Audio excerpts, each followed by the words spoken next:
Hi everybody, Shauna-Kaye here. I'm here today with the mindset motivation.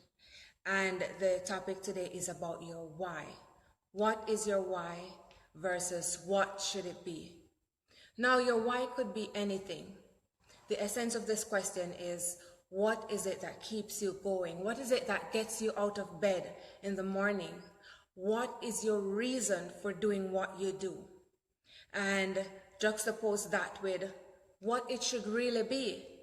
Now, I cannot tell you what your why, what your reason for being should be. I cannot tell you that. But I have a suggestion. I have a perspective when it comes to what drives a person. So what is your why? What is that reason why you get up every day and keep going irrespective of the challenges that you face? Do you go to work because everybody else is doing it? Earl Nightingale says that sometimes when you ask a person, why is it that you work? They look at you dumbfounded because they think you're asking a rhetorical question. Why are you asking me that? Everybody else is doing it. Is that why you do it? Is that why you work? Because everyone else is working? Well, I have news for you. That is not a big enough why for you. There is more to you than that. Your life is meant for more than that. Your life is meant for more than just going through the motions, for just doing things as a matter of normalcy because everyone else is doing it, or because you think it is necessary. Of course, it's necessary to work. It is necessary to sustain yourself so that you don't become reliant or dependent on the system.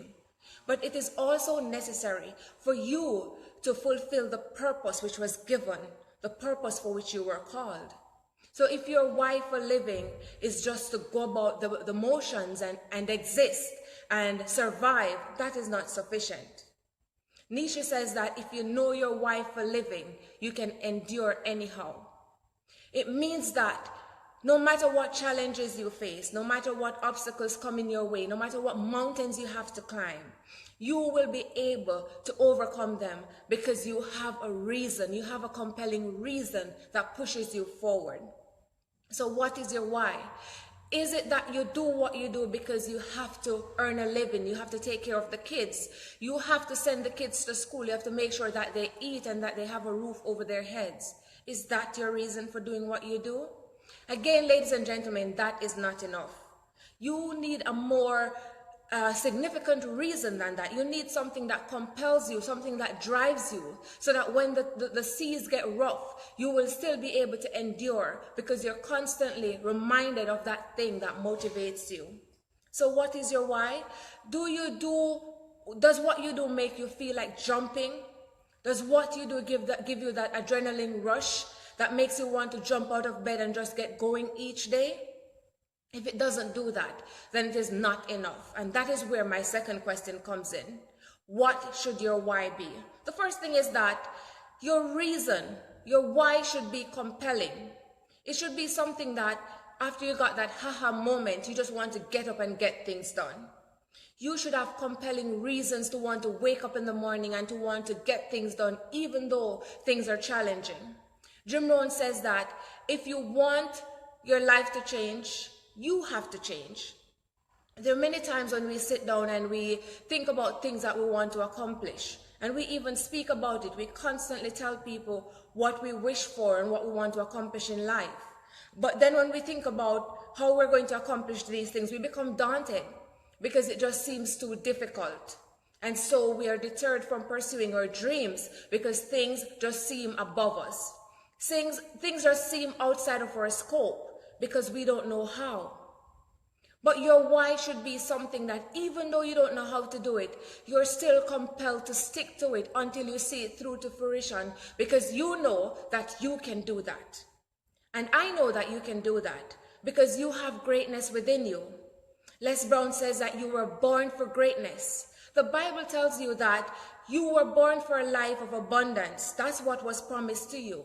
But in order for you to reap that abundance, in order for you to reap that harvest, you have to sow. There are lots of people who have a mentality whereby they want to reap, but they do not sow. If you seek to reap where you do not sow, you are bound to meet your own demise. But I can tell you this, if you sow the seeds of development, of success, of growth in your life, and you tend to them and you nurture them, you will reap a considerable harvest. But you have to sow the seeds now. Your why is what will compel you. Your why is what will propel you forward when the seas get rough, when the road gets rocky. Your why is what will compel you and propel you to move, to take charge of your life, to change your circumstances because you're not happy with them. You want a different life, and your why is what's going to help you to do those things, to remind you to stick to it because you're about to cross over on the greener side. Because you know that whenever you have challenges, most times they do not come one at a time. Something big happens and you're trying to deal with that, and before you know it, you're hit with something else. And before you know it, a third thing comes and hits you, and you have to deal with all of that. But one of the things that you find in life is that even when you're bombarded with these difficult circumstances from every angle, there is, I don't know where we find the strength, but most of the times you're able to lift your head above waters because you find that strength within you that you sometimes didn't even know that you had. And that is why Einstein says that adversity introduces a man to himself, because it is most of the times it is when we're in those tough situations, when we're facing extreme adversity, that is when we find ourselves, and that is when we dig deep and find that strength that was laying dormant inside of us all along. That's when we find those strengths and we're able to surface. We're able to overcome those challenges. And I'm saying to you, put that kind of energy, that kind of force behind your why, and you will see that you can overcome just about any challenge in your life. Not only that, but you will be able to help those around you to do the same. It's not going to be easy, but possibility does not mean easy. It just means that it can happen with the right variables, with the right attitude, with the right perseverance and dedication. It can happen. You can achieve your dream. So you have to understand that what your why should be is that your why should be something that makes you feel uncomfortable. Something that makes you feel as though you have no idea how you're going to do it, but you just know that you have to do it. Something that makes you feel as though you're bursting at the seams. That's what your why should be. And that's why I pose that question. What is your why and what should it be? If your why is just something that you're doing just because, that's not enough. It should be this. It should be something that forces you to push through. It should be something that forces you to jump even when you don't know how to fly. It should be something that tells you that you can do this and you will do this.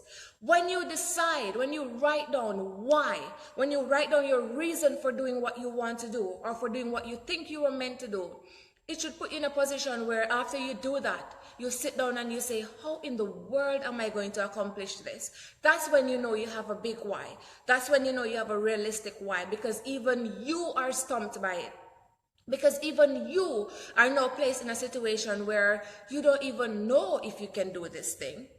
That's how big your why should be. And Earl Nightingale says that you should not concern yourself with how you're going to do it. You should leave that to a power bigger than you. For me, that power is God. Some people refer to the universe, but I believe there is only one path, and that is through the Almighty God. And I believe that that's a person, that's a being that I have to look to accomplish what it is that I want to accomplish. So even though I have big dreams, and I see myself doing things that those around me might think that I'm crazy to think I can do those things, I know that they're possible. And I know that the how of it is not something that I should concern myself with. Les Brown, I was listening to Les Brown one time, and he says that how I get to do it, how I figure this thing out, it's really none of my business. It is something for the greater being outside of me, the greater being that controls the universe, which is God. So he will show me how, and he will show you how. So don't be daunted because you start dreaming up these ideas that are ostensibly crazy, and it bowls you and you feel as though, wow, I am stumped. How am I going to get this thing done? And then you become deterred because you say that, well, I don't know how, so I guess it's too big of a dream. You see, if you already know how you're going to fulfill your dream, then your why isn't big enough. Your why should force you to ask questions, to look for solutions. You should not have all the variables already panned out in your mind, because if you do, then that is not big enough. You need a bigger why than that so that you can utilize the forces outside of you to accomplish it. Sometimes you come up with these great ideas, and you have a great friend or someone close to you, and you pitch the idea to them and they go, maybe that's too crazy. Maybe you shouldn't do that. What is everybody going to say? But one of the things I realize is that most of the time, the people who have the most to say are the people who are afraid themselves. They too have great ideas, but they're afraid to step outside of their comfort zone and try to achieve those things. They're afraid to step out of their comfort zone and attack those ideas head on. And because they cannot see themselves doing it, they cannot conceive of you possibly doing that. It's not that they don't want you to do well, but they just don't see how. And because a lot of times, when people do not know how to do something, that is when they become deterred and they change their minds and they begin to think that those things are for some special people. But one of the things I have to tell you is that many great people that you see around you, they're not doing what they're doing because they weren't afraid. They're not doing what they're doing now because they knew all the answers from the get-go. Many persons who are successful today will tell you that they made a multiplicity of mistakes. They had to fall down and brush themselves off over and over and over again. But as Les Brown says, when you fall down, try to land on your back, because if you can look up, you can get up. Your reasons will get you back up. Ladies and gentlemen, you have to understand that even though you do not have all your ducks in a row right now, your reason should give you so much excitement that you're willing to go out there and explore and find the answers. And if your biggest fear is fear of failure, then that's nothing. Because every single person that you meet would have failed at something at some point in time. And especially when you develop a deliberate, determined effort to pursue your dreams, that's when you're going to fail. That's when you're going to have challenges hitting you from every angle. It's almost as if there are these forces waiting in the wings for you to start believing that you can do it. And then they say, so you think that you can do this big thing, huh? And they start challenging you. But what you have to understand is that when the challenges come, you have to brace yourself to face them, because that's how you build character. And that is why it is said that even though you have an outcome, and even though you may work hard and achieve that outcome, in some instances, the process is even more important, because it is who you become in the process. It is that strong character that you develop in the process. It is that story that you're able to tell to others to impact the lives of others, having gone through this process. So the process to achieving your why is just as important as the why itself. It is just as important of the reasons that keep you going, because you're going to become such a strong person that you can now impact somebody else. You can now influence another person to push through their own challenges to achieve their dreams. Ladies and gentlemen, in order for you to become someone who you have never been, you have to be willing to do the things that you have never done.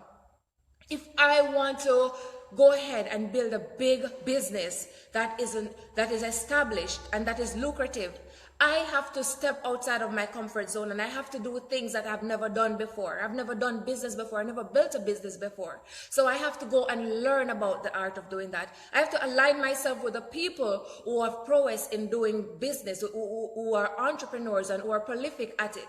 And that is how I'm going to grow. That is how I'm going to manifest my greatness. And the same is true for you and every other person. In order to do the things that you have never done, you have to become someone else. You have to become someone who understands that this is a risk and appreciate the risk and do it anyway. You have to be someone who understands that you're going to be fearful, but you have to be able to do it even though you're afraid. You have to be someone who realizes that failure is something that is inevitable, but the indomitable resolve that you have inside will push you forward and will help you to realize that even though you're afraid, you're going to do it. Because there are so many times in the past when you were afraid and you still did something that you knew very well you could do. You were afraid, but you still crossed the street because you had to get to the other side. You were afraid, but you still sat that exam because you knew that in order for you to get into college, you had to have a passing grade. You were afraid, but you still decided to go in front of that class and do that presentation because you knew it was worth 20% of your grade. You were afraid, but you quit that job that you have had for the last 10 years that were limiting the number of days you can take for vacation, that were limiting you in every respect, that you felt so complacent because you knew how to do it and you weren't growing and you weren't being challenged. You were afraid, but you stepped out of the job and you stepped into your greatness. You stepped into the unknown. There's a door and the door is closed and you have no idea what lies behind it. But you know what lies in the room where you are. You know that in the room where you are not fulfilled. You are comfortable, but you're too comfortable. You feel like there is more, and you know that there's a potential for you to experience that more if you go beyond the door. But fear is crippling. So you stand there, and you put your hand toward the knob, and you pull back, and you take a step forward, and you pull back, and you say, I don't think I can do this. What is out there? What if I step out there and I get eaten up by life? But guess what? There are no guarantees in life. You will be eaten up by something at some point in time. But what doesn't kill you makes you stronger. So I am saying to you, ladies and gentlemen, step forward, turn that knob, step outside, breathe in that fresh air, because out there is a stage. The world is your stage, and it's waiting for you to come and give your performance. You can do that. You have to step into your purpose. God has a great purpose for your life. But until you believe that, until you mentally adjust your mind to be able to step outside of yourself and step into that greatness, until you believe and you're ready to step out in faith, you're not going to accomplish that. It is possible. It is indeed possible, not because I say that, but because it is something I can attest to having experienced it. It is because many before us have done it. Many before us, against inconceivable odds, have stepped outside of their comfort zone and have failed several times, over and over and over, but they were able to accomplish their dreams because they did not believe in giving up. In order for you to become great, in order for you to step out there and impact the world, you have to step outside of this comfort zone. You need another why. You need a why that places additional questions in your mind. How am I going to do this? What do I need to do? Who are the people who I need to align myself with? What books do I need to read? What are the resources that I need? Those are the questions that are going to come after you get that big why. So right now, don't concern yourself with how you're going to get it done. That is not something that is for you. That is something that falls into place as you go through life, through trial and error. The universe will just start sending you. It will start sending you persons and character. It will start sending you persons who will be able to help you to accomplish your goals. But in order for that to happen, you have to take the first step. Nobody's going to come home and knock on your door to see if it is that you want your dream to be realized. No one is going to come looking for you because, in fact, they don't even know that you exist. The people who are out there who are ready to help you, to hold your hand and to bring you into your greatness, they don't even know yet that you're there. So you have to step outside of that comfort zone. You have to be willing to get up, to jump up, to be ready to fly even though you don't have the wings yet. To be ready to jump even though you don't know where you're going to land. And that is how you will be able to manifest your greatness. So ladies and gentlemen, what is your why? Is it something that does not allow you to get out of your comfort zone? If that's the case, then you need a bigger why. You need a why that will catapult you into thinking and writing and planning, because you don't know how, but you're excited because you can see yourself, you can already envisage yourself doing these things. And that, ladies and gentlemen, is when you know that you're really living. When you feel as though you have to get up in the morning because you have this driving force that tells you that you have a list of things that you have to accomplish.